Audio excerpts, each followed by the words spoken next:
Olá pessoal, tudo bem? Eu sou a Carmen do blog O Que Vi do Mundo e hoje eu venho conversar com vocês sobre peças de teatro. Porque eu já venho falando dos melhores personagens, melhores narrativas, melhores contos, poemas e tal, e agora eu resolvi falar de teatro. A primeira peça que me ocorreu foi Hamlet. Mas Hamlet já está muito manjado neste canal, porque acho que quase todos os vídeos temáticos eu acabo citando Hamlet, ou por um motivo ou por outro. Melhor personagem, frases famosas, homem angustiado, homem moderno e tal. Sempre estou citando Hamlet, então não vou falar dele aqui. O que não quer dizer que ele não merece estar aqui, não, muito pelo contrário, afinal foi o primeiro que eu lembrei, né? A primeira peça que eu lembrei. Mas vamos considerar Hamlet ao concurso. Então, assim, ele tem seu lugar de honra, mas não vou citá-lo aqui para não ficar muito batido.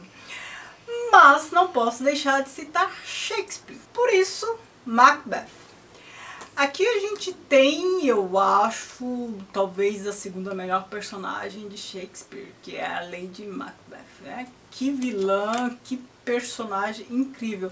O Macbeth, o marido, também é bem interessante, porque ele também faz o papel, assim, meio de homem angustiado, né? Tipo o Hamlet.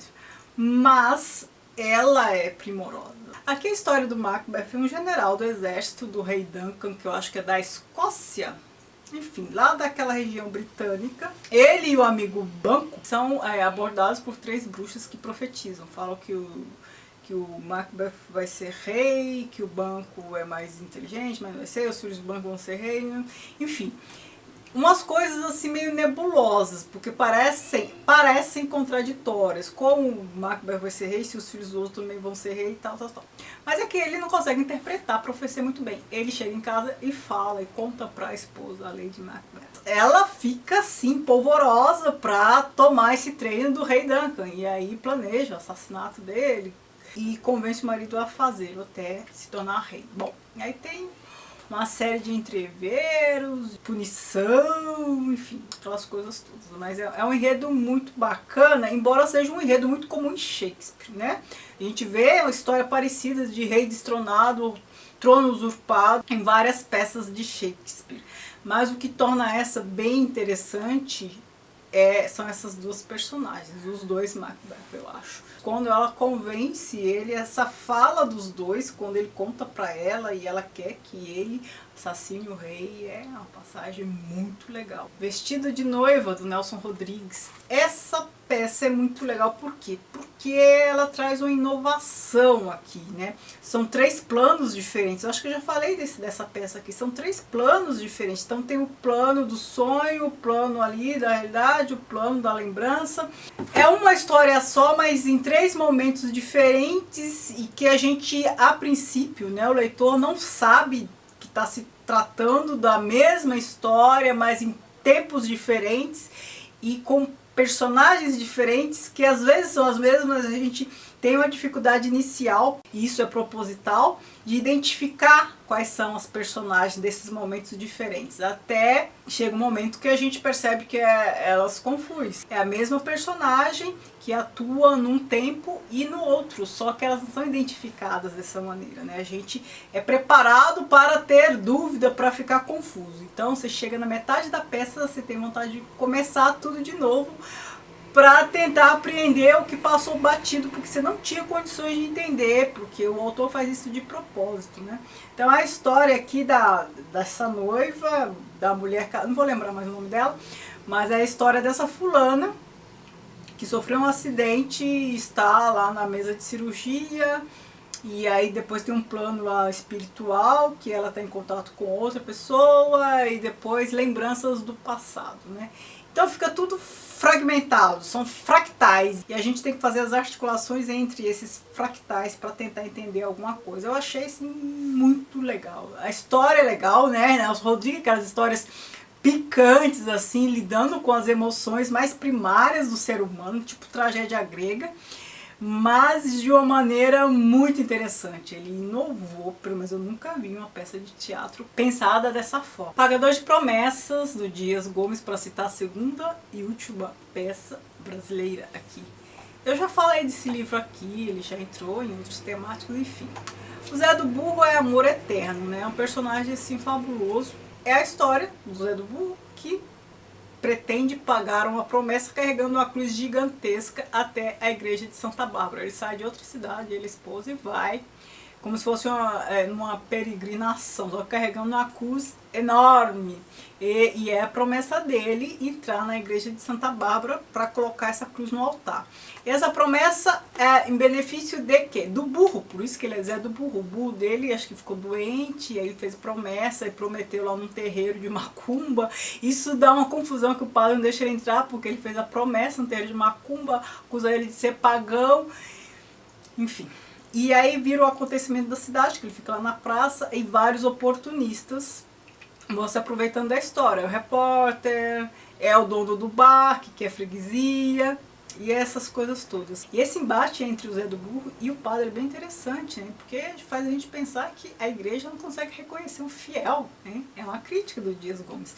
E a história é muito boa, o enredo é muito bom, o desfecho é muito bom, os diálogos também são primorosos, os tipos aqui são bem interessantes e a crítica tá aí, né? Também é bem legal. Eu me surpreendi positivamente com essa peça, eu não sabia que ela era tão bacana. 6 personagens à procura de um autor, e eu estou falando do Pirandello. Essa é outra peça que subverte assim, os meios tradicionais de se fazer peça de teatro. Porque aqui são personagens à procura de autor, não são atores procurando um diretor, não. São personagens procurando um autor, a gente pensa, então a gente está falando de livro. Não, mas eles são personagens de teatro. Então tem toda uma encenação lá, um ensaio de atores, e chegam personagens com suas histórias já prontas, e aí rola ali um DR, lavação de roupa suja, porque tem relações de parentesco, esses personagens que acabam invadindo a cena e discutindo, e a gente começa a perceber a história deles. Aí tem um diretor e tem todo o elenco lá ensaiando e acaba misturando tudo.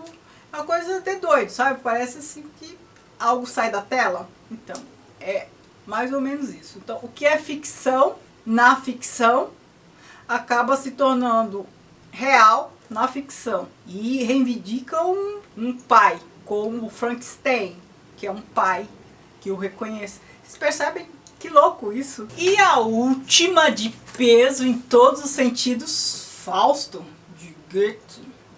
Eu fiz um vídeo, assim, um dos primeiros do canal, e eu acho que eu tô até com vergonha dele, não devia nem falar, nem fazer referência a ele, porque um dos primeiros do canal, a qualidade tá péssima, eu acho que eu faria completamente diferente esse vídeo. De todo modo, vou deixar aqui nos cards pra vocês darem uma olhadinha e descer o pau em mim, eu deixo. Mas, enfim, falei de Fausto de Goethe, porque essa história é incrível. Eu vou falar mais deste livro depois que ler o Dr. Fausto do Thomas Mann, que aí eu vou comparar os 3 Faustos, do Marlowe, do Goethe e do Thomas Mann. Mas eu preciso ler ainda outra peça, aí eu vou fazer um vídeo consistente, eu prometo, né? Pra reparar o outro. Não que esteja ruim, mas eu acho que está aquém, não sei. Eu comecei a fazer assim, enfim.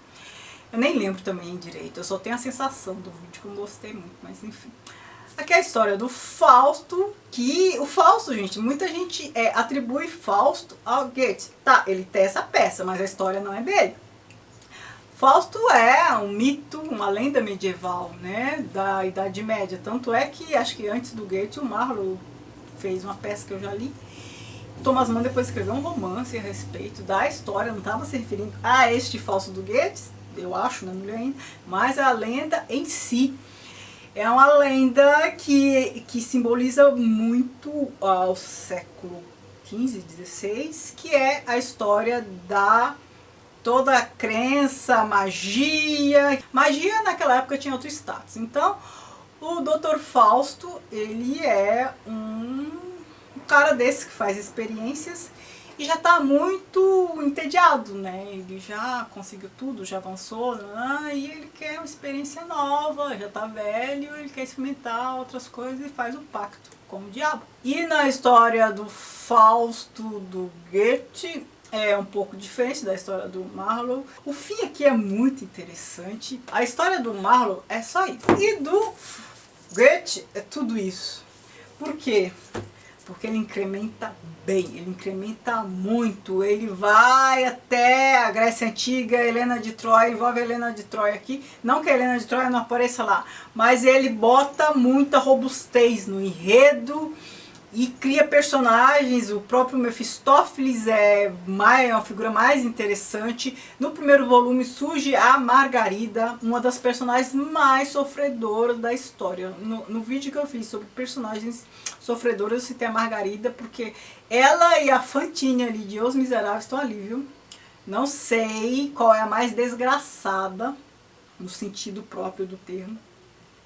Não sei qual é a mais desgraçada dessas duas. A Gretchen só se lascou. Só se lascou. Ela e a família dela. E esse livro também nos remete a Nietzsche. O desejo de que nunca se acabe. O falso não pode desejar que aquele instante se acabe. Isso tem a ver com o eterno retorno de Nietzsche. Ele não pode desejar que aquele instante se acabe. Isso tem a ver com o Pá, que é uma obra assim primorosa. Primorosa, de uma erudição. Eu gostei mais do volume 1 do que do volume 2, aqui do segundo livro, porque parece que são histórias totalmente descoladas, né? A Gretchen aparece no primeiro e depois some totalmente, e a referência a ela até. Parece que são momentos diferentes do falso e a gente não consegue precisar qual momento é o primeiro livro e qual momento da vida do falso é o segundo. Enfim, ele tem uma vida eterna ali, né? O duradoura, por conta do pacto. Mas a gente fica assim sem conseguir precisar temporalmente ali as ocorrências, certo? Então essas são as 5 peças de teatro que eu considero muito boas. Quando eu tiver mais umas 5, eu venho falar pra vocês assim. Essas assim, as que me vieram. Quando eu pensei em 5 excelentes peças de teatro, eu pensei nessas 5, além do Hamlet, é claro, tá bom? Espero que vocês tenham gostado. Não se esqueça de curtir, de avaliar o vídeo, se inscrever no canal caso não seja inscrito, de me seguir nas redes sociais, aqui do mundo, Instagram, Snapchat e Facebook. Muito obrigada por assistir, beijos e tchau, tchau.